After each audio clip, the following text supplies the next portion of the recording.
So I'm going to introduce Nicky because he's going to talk to you a little bit about the music. Sorry, just because above and beyond doing the music for the 2-minute film, Nicky actually took it upon himself to say, well, that's great, but I'm going to write you 3 suites. And that's what he did. He actually wrote 3 specific pieces of music extra for this exhibition. Now I think, so his commitment and kind of enthusiasm is awesome. So.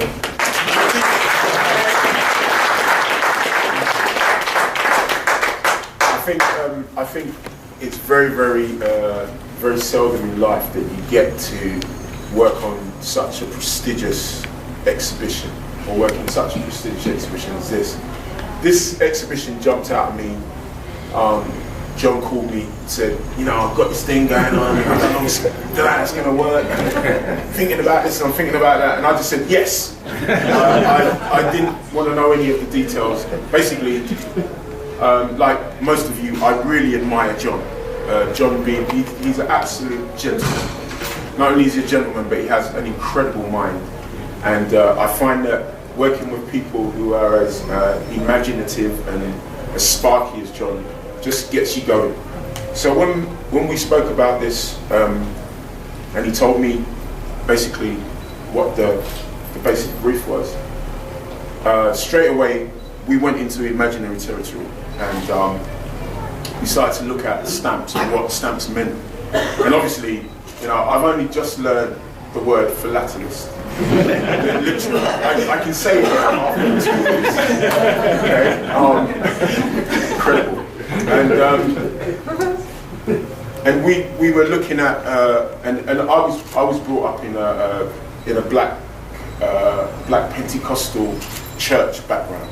So I come through music through my church upbringing, and one of the things I always remember my elders speaking about was going home. And I always remember them speaking about receiving letters from home and sending letters home, and sending money home and receiving things from home.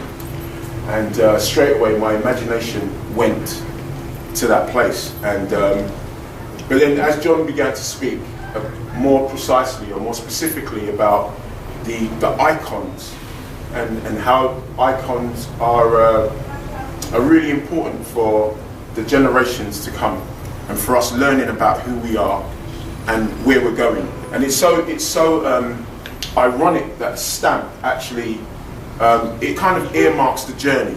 It's like without a stamp, then there's no travel. Whatever you've got to say can't get there. And now we're in an electronic world where you press a button and you can get anywhere, in a second. But maybe 20 years ago, that was an impossibility, and it meant that you had to write. You had to put it down on paper, and you had to put it in an envelope, and you had to go to the post office, and you had to trust your postmaster that it was going to get to its destination. And I think that's what we were trying to achieve artistically, and certainly I was trying to achieve musically. I really wanted the music to suggest that stamps were an out of this world opportunity to get to other parts of the world that you would not necessarily know or have seen yourself. And also the fact that when you went on holiday back in the day, you would always send a postcard from your destination back home to prove to everybody that you really were there. So we took the opportunity to really find 3 stamps which John picked. And we picked 3 great icons. We picked Malcolm X, we picked Marcus Garvey, and we also picked Nelson Mandela. We picked those 3 people because we believe that they not only are strong icons that everybody knows and understands, but because there was much more behind their intent than what everybody really realized. And that's what we seek to exemplify musically. And first of all, with Mandela, we didn't really just want to talk about the live aid aspect of it, being free. We wanted to talk about solitude. We wanted to talk about the years of being confined, the years of thinking, the years of trying to work out what would happen when he actually left prison. We wanted to exemplify in our piece about Marcus Garvey. We wanted to exemplify the fact that Marcus Garvey was such a forward thinker. He was so far ahead of his time that he was interfacing with people that that his own kind of people were just, you know, just dead against. He was meeting with the Ku Klux Klan. He was trying to be a part of English society. He was so ahead of his time. He was so into integration in such an incredible way that he was not only upsetting the establishment, but upsetting the people who he was trying to bring into this new world and this new culture. But he also died a terrible death. You know, he died a lonely man with no money, you know, destroyed in England, but yet has been, you know, immortalized in the minds and in the concepts of people all over the world. Same thing with Malcolm X.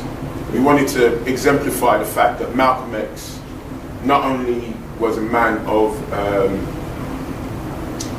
was a hard guy, you know, he talks about, you know, taking it back. You know, it wasn't just about that, but there was also incredible discipline, and there was also an incredible reawakening of who he had later become in his life when he went to Mecca. So we're hoping that for the philatelists, I said it, this exhibition isn't just about another set of stamps, but that we actually take you on an incredible cerebral journey, a journey that takes you in the mind, takes you in the heart, and captures your spirit and your soul, and really allows you to travel the length and breadth of what a stamp can, you know, the opening of a stamp.